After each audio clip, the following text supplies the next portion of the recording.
রাতের আকাশে দেখা মিলল এক বিরল মহাজাগতিক দৃশ্যের। দেশের আকাশে উদিত হয়েছে বছরের অন্যতম আলোচিত পূর্ণিমা ব্লু মুন। আকাশ পরিষ্কার থাকলে বাংলাদেশের বিভিন্ন স্থান থেকে খালি চোখেই উপভোগ করা যাচ্ছে এই অপরূপ দৃশ্য। ব্লু মুন নাম শুনে অনেকেই মনে করতে পারেন চাঁদের রং নীল হয়ে যায়। বাস্তবে এমনটি নয়, চাঁদ তার স্বাভাবিক উজ্জ্বল রূপেই দেখা যায়। জ্যোতির্বিজ্ঞানের ভাষায় একই মাসে দ্বিতীয়বার পূর্ণিমা দেখা দিলে তাকে ব্লু মুন বলা হয়।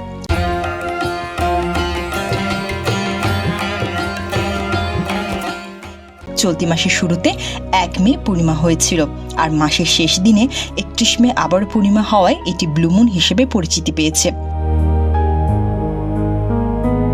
এ ধরনের ঘটনা খুব ঘন ঘন ঘটে না। সাধারণত 2.5 থেকে 3 বছর পর পর একবার ব্লু মুনের দেখা মেলে।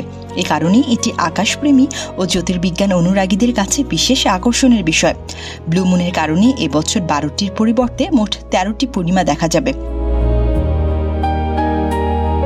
জ্যোতির্বিজ্ঞানীরা বলছেন, চাঁদের কক্ষপথের চক্র বা লুনার সাইকেল এবং আমাদের প্রচলিত ক্যালেন্ডারের সময় গণনার মধ্যে সামান্য পার্থক্য থাকায় কয়েক বছর পর পর এমন অতিরিক্ত পূর্ণিমা সৃষ্টি হয়।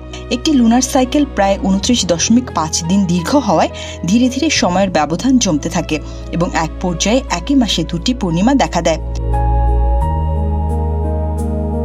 আজ রাতের আকাশে ব্লু মুনকে দিগন্তের তুলনামূলক কাছাকাছি অবস্থানে দেখা যাচ্ছে।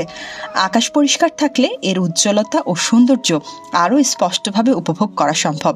ফলে রাতের আকাশে চাঁদ প্রেমীদের জন্য এটি হয়ে উঠেছে এক বিশেষ মুহূর্ত।